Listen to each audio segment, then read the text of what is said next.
Okay, um, I'm going to be doing another video right now on this one is going to cover the witness reports, which I refer to as the witness data. Now, this flight path is based on not what I think, believe, or feel happened to the plane. It's based on 10 witness sightings that were reported to the media or to the police that ended up in eventually ended up in the media. These reports, and I have them all linked on my blog and verified the links. And I've gone through them over the years, and I'm convinced that these people are telling us the truth about something. And it's a story that just cannot be ignored. So, in my opinion, what we are seeing here is a flight path which is based on these witness reports. This is my interpretation of these witness reports. And so, what I do in this flight path, I make three basic assumptions. Now, the first assumption I'm making is that all the witness reports are telling us the truth and the sightings are real. Whatever that plane was, I can't say exactly, but the sightings are real. They're truthful. Two, they almost probably saw the same airplane. It's very unlikely there would be multiple airplanes flying around in that area at that in Maldives and Malaysia and Indonesia. Very unlikely to see that. So very likely they all saw the same airplane, low flying, looked like a B-77. And thirdly, the third assumption I make is they almost probably saw the only plane that went missing that day, which was MH370. So, based on these assumptions and studying the witness reports, I've been able to construct this approximate flight path. Cannot say it's the exact flight path, but we can say that it is approximate based on these sightings. So, what I'm going to do in this video is I'm going to go through these witness sightings one by one and then lay out a theory which will explain why this flight path is realistic and why it would probably have had to have landed somewhere in order for all these sightings to be true. So let's begin with the first sighting. Okay, now what I'm going to show you is this map that I created of the flight path. And what I've done is I've numbered all the witness sightings in chronological order and geographically to make it all make sense. And all the sightings are in UTC time. So if that's a little confusing to people, I can help you with that. But it just makes everything run in real time more accurately, and you don't have to worry about the different time zones of the sightings. I basically convert all the times into UTC time, universal time, so you can make sense of it that way. So, anyways, so what I believe happens now is MH370 takes off from Kuala Lumpur over here at this point. Here's Kuala Lumpur Airport. It takes off and everything's normal up until Agari. And what I believe happened at Agari is a remote hijacking and using what's known as a Boeing Honeywell uninterruptible autopilot, a BHUAP. Uh, I'm not going to get into that in this video right now. I'm just going to tell you that that's what I think happened. It was a remote hijacking. And so what the plane did at this point is the transponder was turned off shortly after the waypoint at Gary. Uh, it looks like the plane was starting to bank left, and then the transponder was turned off at around 1721. And what I believe happened at this point was the plane went into a rapid descent, a nosedive. And during this process, while it was descending rapidly, I believe it briefly exceeded the speed of Mach 1, creating what's known as a sonic boom. And this is why I believe this sighting here, let me just pull that up. Yeah, this sighting here that happened in the village of Terengganu, which is in Merang province within Malaysia. And I hope I'm making the pronunciation correct.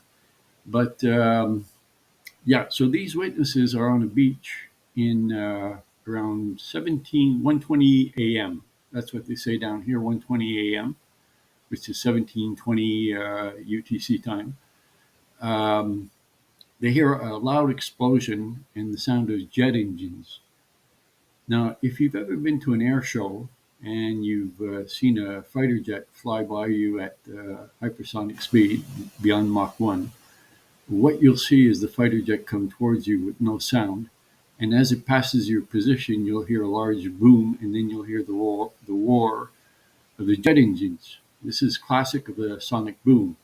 So if you listen to the description that they're giving, they say they heard an explosion, and then they heard the sound of jet engines, which is down here. A strange explosion, which also sounded like a jet engine of a jet.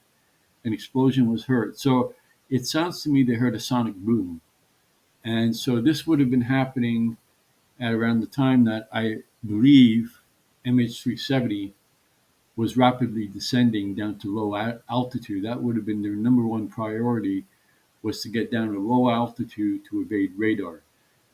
And they would have also wanted to fly radio silent. So eventually they would have turned off all their comms, all this satellite data link unit, everything was turned off on the plane.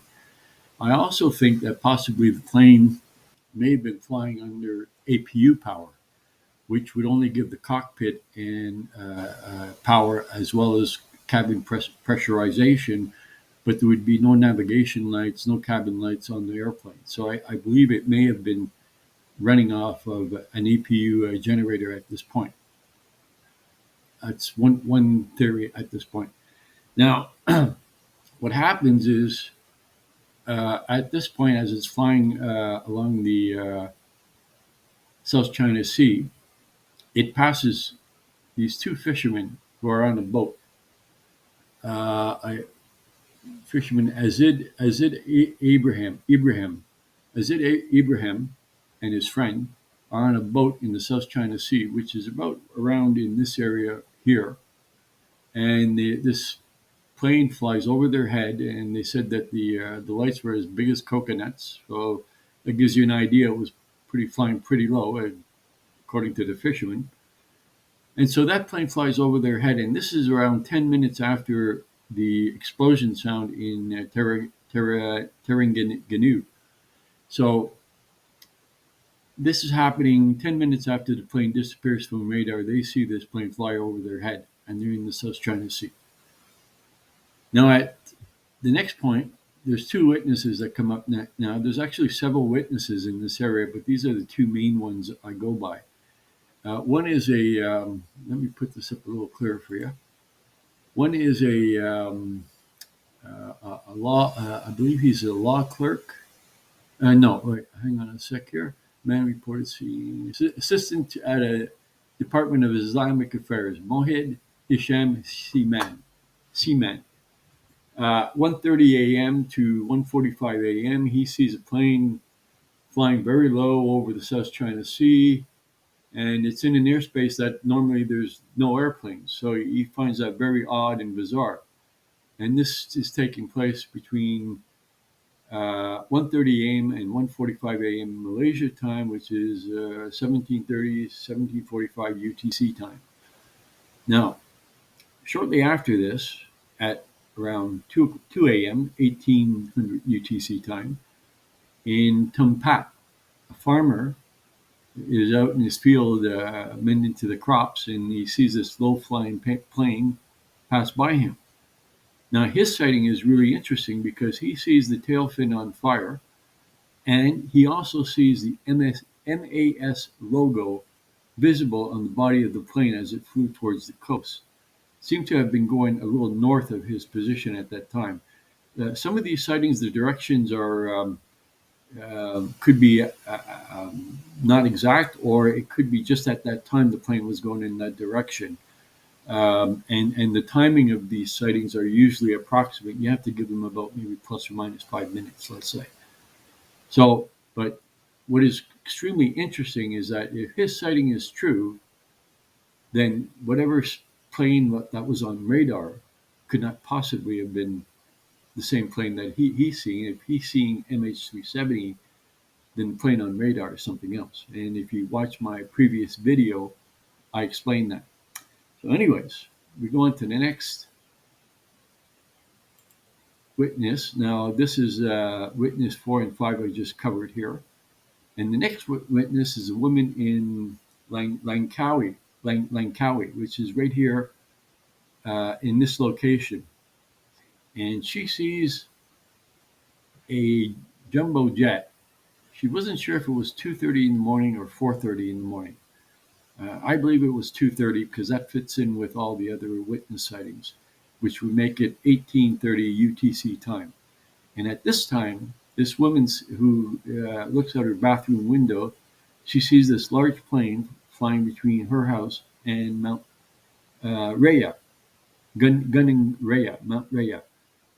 And plane seems to be flying between the two mountains going south to north, which is odd, but it's possible that the plane was maneuvering. If it's flying at low terrain, it's very possible that the plane may have had to have done some maneuvering in order to avoid mountainous terrain. So, but I believe her sighting is correct, and brings us then to the next sighting, which is not a witness sighting, but a radar contact sighting. Now here up to this point, I've covered these sightings here.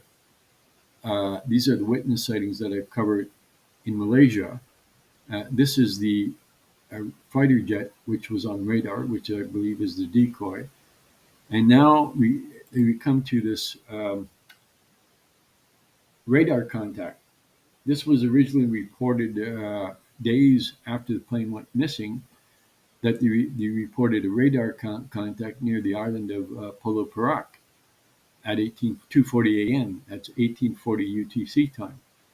That detection is right here on my map, some 10 minutes after the witness sighting in Langkawi. So that puts the plane here at 1840. And so at this point, MH370 has just crossed the Malaysian peninsula. It is still moving westward, and it is not being detected by anyone else visually at this point. Now we get on to this interesting sighting. This sighting here is from Catherine T. and her friend, I forget his name, Mark, I believe it is. Anyways, they were on a boat sailing towards some part of India or from India, whatever. And they witnessed a low-flying plane pass by their boat at roughly 1910 to 1925 UTC time. And her sighting is very good because she has the GPS log of her boat. And being a sailoress, something like this is something you put in your log, ship log, you know. So that's what she did. Anyways, her sighting is extremely compelling because she sees the plane glowing orange. Now, some people have said, well, it must have been on fire. It's a lithium ion battery fire. No, it's not. If it was a lithium ion battery fire, this plane would have no more than 30 minutes to fly and be in the ocean. And you can look at previous flights like UPS Flight 6, very good example of that. There's no way this was a lithium ion battery fire. What I think was The reason it was glowing orange is because on the 6th of March, uh, 2 days earlier, in this area of Sumatra, Mount Sinabung erupted and it created a volcanic ash plume. And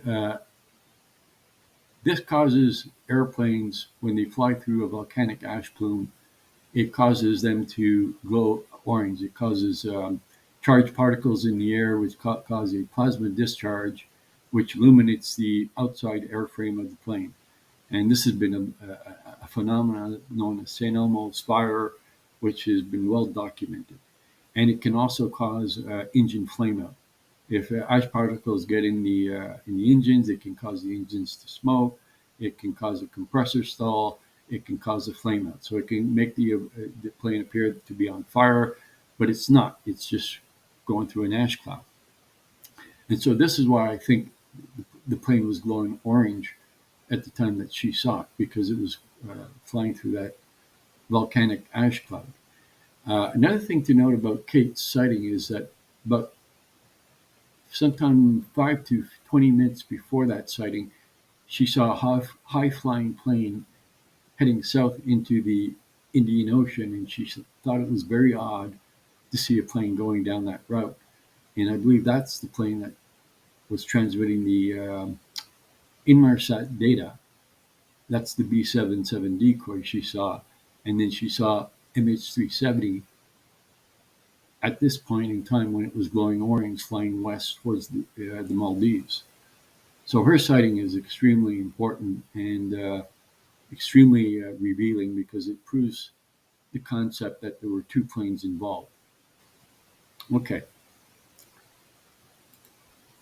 so now at this point, I'll go back here. At this point, MH370 is around at this point here passing Cape.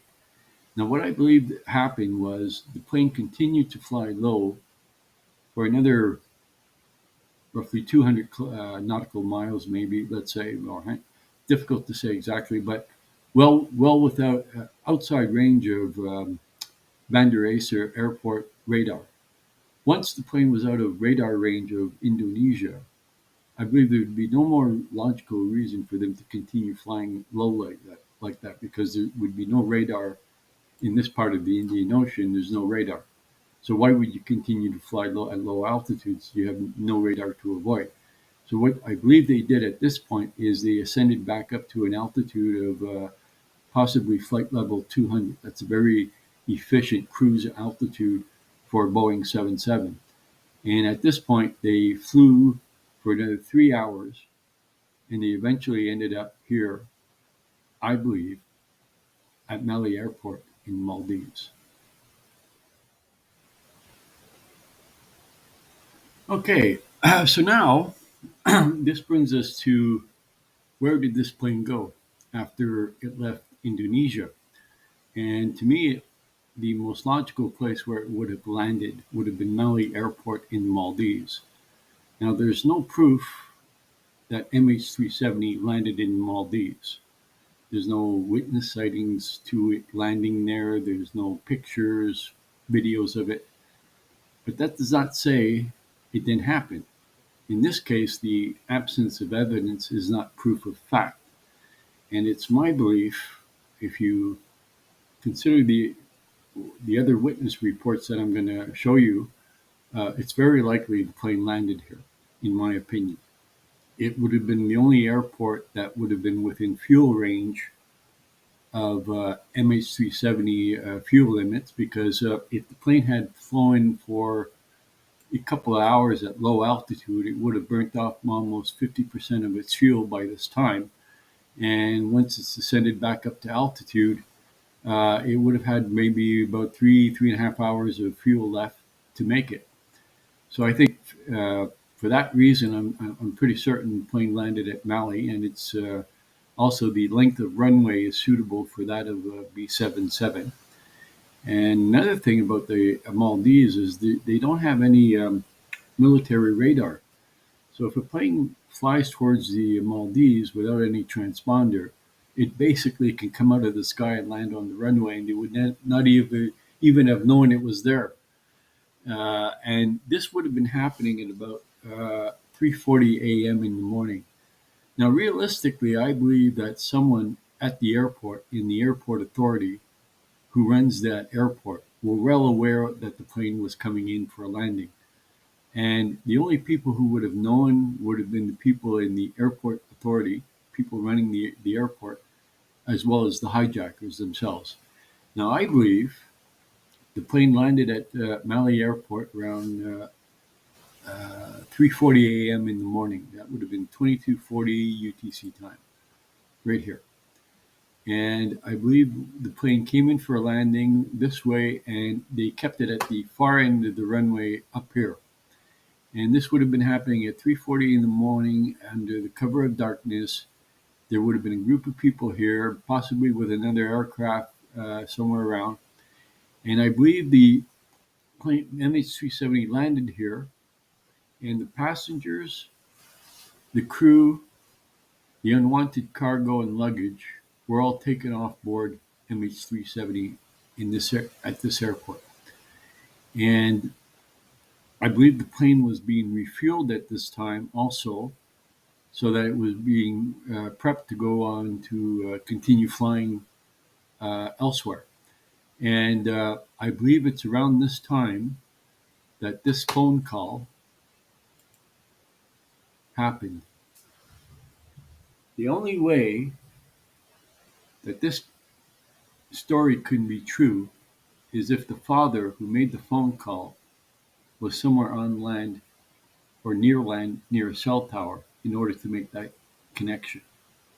There's no other way. So MH370 at this time could not have been in the southern Indian Ocean or in the South China Sea if someone was able to make a phone call from that plane. And so the most logical reasoning for me is that it landed in Mali Airport, and this is where the father was able to make a cell connection and call his daughter. Something to think about there. This would have been around the time the landing at in the Maldives, which was at 3:40 a.m., would have been actually around 6:40 a.m. in Beijing, and it was around 6:30 a.m. that the family started to get notice of there was something wrong with the plane. So this plane, I believe, landed 10 minutes later in the Maldives after that warning, and I believe the phone call happened within an hour, within a half hour of the plane being notified. That it was within a half hour of the plane being publicly knowing that it had disappeared. So I think that's around the time this phone call was happening, and that makes the plane would have been here at Mali Airport, and that's where I think it landed. And I'll show you some more evidence on that later. But right now, so I believe the plane then continued on from Mali and ended up flying south past the village of Hudbahu in the Maldives. And I believe it left Mali at around 5:30 a.m. and it passed the village at Kuda Hudbadhu at around 6:15 a.m., 1:15 UTC time. So that would have been this sighting here. This was from a fisherman named Abdu Rashid Ibrahim. He's actually a law clerk, but I think he was fishing that day, and he was on this island here, this atoll, and the plane flew by him on this flight path. That would be in this area here. This was at 6:15 a.m. in the morning. And there are several witnesses who also corroborate his sighting in that area. So he said he saw the plane fly by, had a red stripe on it. It flew over his head. Uh, he was certain it was MH370. So about 15 minutes later, roughly around 15 to 18 minutes later, I believe there was a sighting here at on the island of Geta Hifash. Let me see if I get the name and pronounce correctly. Um, Geta Hifushi, I believe, is the pronunciation of that uh, island name, Geta Hifushi, and it was around 1:30 a.m., sometime before 7 a.m., but they weren't sure exactly what time it was. I believe it was closer to 6:30 a.m., and I'll explain that in a second. But they saw the plane circling around their island, and one woman described it as a missile coming at her, but it was there was an airplane, and she saw it circle around three times, and it was as if it was getting ready to land somewhere, and that was the impression. The plane was circling to land at some area. It may have been in the holding pattern, whatever. But it was flying very low, and it was in a very odd place. And it was reported by multiple witnesses on that island as well. So that brings us to this airport here, Thai Marifushi. I believe that after the plane left Mali, all the passengers and crew and their luggage, as well as the unwanted cargo, were put on a military transport plane at Mali and brought to Diego Garcia on a military transport plane. But MH370 did not go to Diego Garcia. There is no way they would have brought that plane to Diego Garcia, not with 4,000 military personnel there, and not with the possibility of it being spotted by civilian workers or military personnel who are not part of the classified operation. So the plane would have been too much of a hot potato to keep around. So I believe the goal was to first off get the passengers off the plane and bring them to Diego Garcia. And then they flew the plane south to Thai-Marifushi. And I believe the reason they did a landing here is because I think it was here is where they unloaded the secret cargo.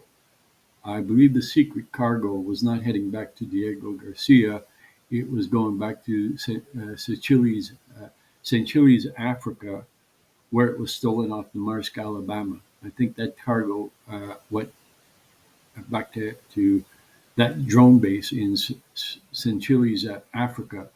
And I believe the plane at this point just basically did a pit stop, didn't do any refueling.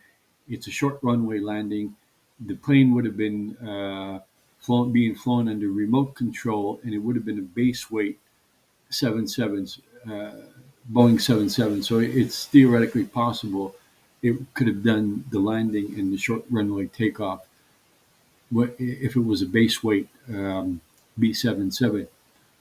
So I think this is some aviation people question that, but I think the plane did land there, and it did just a quick pit stop to unload some cargo, and then after this sighting, a couple of hours later. Oh, let me talk about this report first. This is what I call the Faisal lie.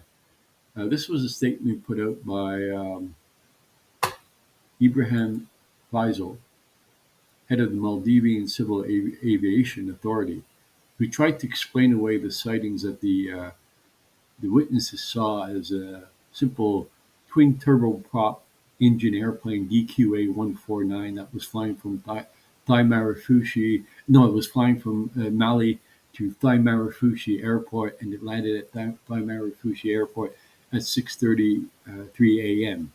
And this is what the official statement was from the Maldivian Civil Aviation Authority. The problem with that is the witnesses said there's no way this was the plane they saw. And when the flight logs were later checked at Mali Airport, this was checked by Blaine Gibson in one of his reports. He actually took pictures of the actual flight logs at Mali Airport that day, both arrivals and departures, and there was no such flight, DQA 149. So the question is, what plane did they see? If it wasn't a twin turboprop engine, could it have been MH370? To the witnesses, that's what they saw. So I believe this statement is very revealing in itself. It is a lie. Uh, Faisal deliberately made this statement to the journalist Florence Deschaney in an interview, but he knowingly knew that that information was incorrect because he would have known about the flight logs. He would have known that DQA 149 was not a plane, not a flight that day. So why would he lie? So I think it's a cover up. I think he was covering up for the government, and I think that that plane that departed Mali Airport and landed at Thai-Marifusha Airport with noisy engines was actually MH370, and that was the plane the witnesses saw. So now let's close this down. Okay, so now that brings us to this witness sighting here. So I believe that the plane did two landings in the Maldives, one at Mali and then one at Thai-Marifusha, and these witnesses spotted the airplane in that area.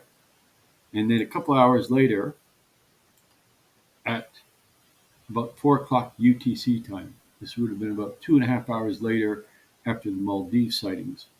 And keep in mind, this sighting here could have been a little later. I have a report where it actually took place between 11 a.m. and 11:30 a.m., but this report says it was 11 a.m. So that would be 4 o'clock UTC time. So it appears that, according to their sighting, the plane was later seen in this part of the Straits of Malacca, and it was banking right, and they saw it tilting. Let me just read what they were saying here. We saw the airplane crash around the Malacca Straits. Fishermen, let's see. A moment later, the plane flying low fell from sight. What is he saying about the Okay, at 11 a.m. local time, a fisherman saw the white plane crossing and circling. Then the ill-fated plane showed smoke coming from the right rear portion when it circled for a second round and tilted to the left. Tilted to the left. Okay. And 1 moment later, flying low, fell from sight. We suspect the plane crashed into the sea. Now, we could not see the location. We could not see the location where the aircraft was, lost due to large waves. The boat did not have enough fuel. Now, well, let me just roll this a bit. Go back here. So they saw the plane at this time, and it looked as it was flying away from them that it crashed into the sea. And I remember reading a report that when they went to the area, they found no debris, but they did find a strange odor in that area, which tells me that the plane probably did a fuel jettison. They wanted to get rid of some excess fuel before they were going to ditch the plane. So I think what these guys witnessed was the plane do on its final lap, its final leg, I should say, uh, about to be ditched, and I think it was doing a fuel jettison, and that's what they saw splashing into the water from a distance. It wasn't the plane crashing; it was just fuel being jettisoned from the plane. That's what I believe happened, and that would explain why they had the strange odor when they went to that location. So finally, that brings us to the last witness, Raja. This is a woman named Raja Latif De- Delaya. Delaya, I hope I'm pronouncing her name correctly. And she was on an airplane flying from Saudi Arabia, Jeddah in Saudi Arabia, to Kuala Lumpur. And at 2:30 a.m. local Malaysia time, as her plane was in this area just west of the Nicobar Islands, she saw an airplane floating in the water, and she reported it. As soon as she got off the airplane in Malaysia, she went and reported this sighting. And she basically saw what appeared to be a fully intact airplane just floating in the water in this area. right here. Many people say it's impossible for her to have seen an airplane from that altitude. And I did some mathematics on that, trigonometry, and if you can see a 1 inch quarter from 160 inches away, you can see a 200-foot airplane from 32,000 feet away because it's the same viewing angle. So it's possible she could have seen a plane floating in the sea. I have no doubt on that. And it was a very clear day, no clouds in the sky. So very definite possibility she saw a plane. Okay, so that brings us to the end of the witnesses, and I believe this is where the plane MH370 was, I like to say, auto ditched. They actually was flying the plane under remote control. They did a fuel jettison around here, and then they just glided the plane for a couple of few kilometers, nautical miles, and just glided it right into the ocean here. And that's where the plane was.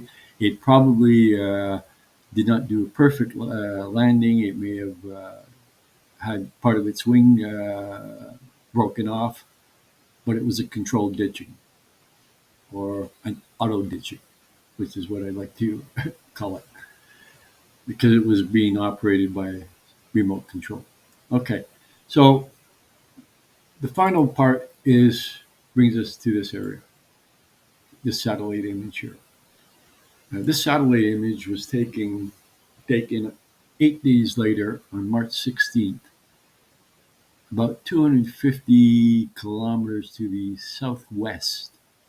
Yes, about 250 kilometers to the southwest of where Raja saw the plane floating in the ocean here in the Andaman Sea.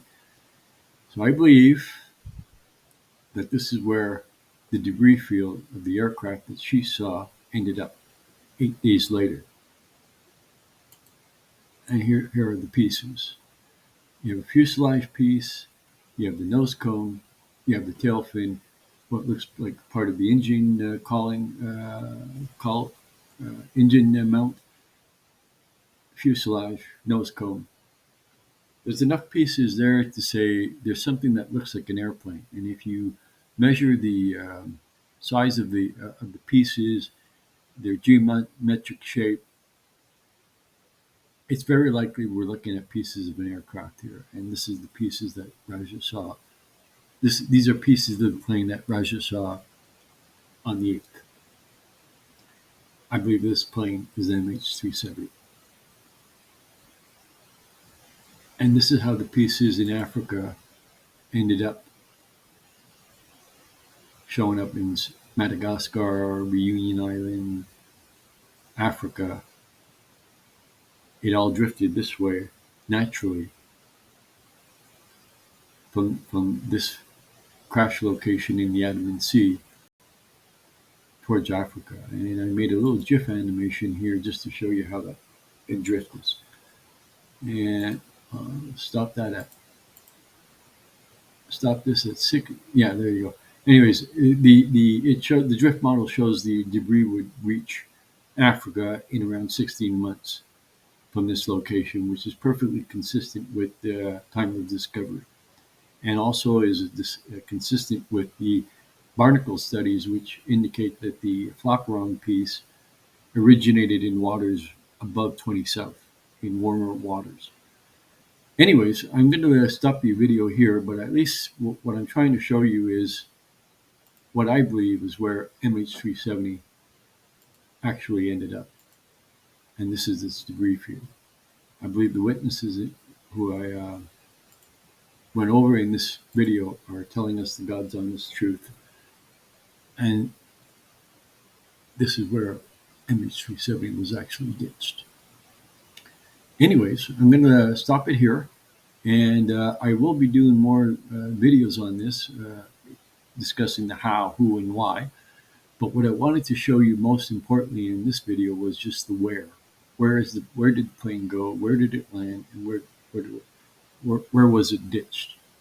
And hopefully, if I can convince an ocean explorer to take my theory seriously, hopefully I can convince someone to go look for this debris off the coast of Sumatra, and maybe we'll get some answers.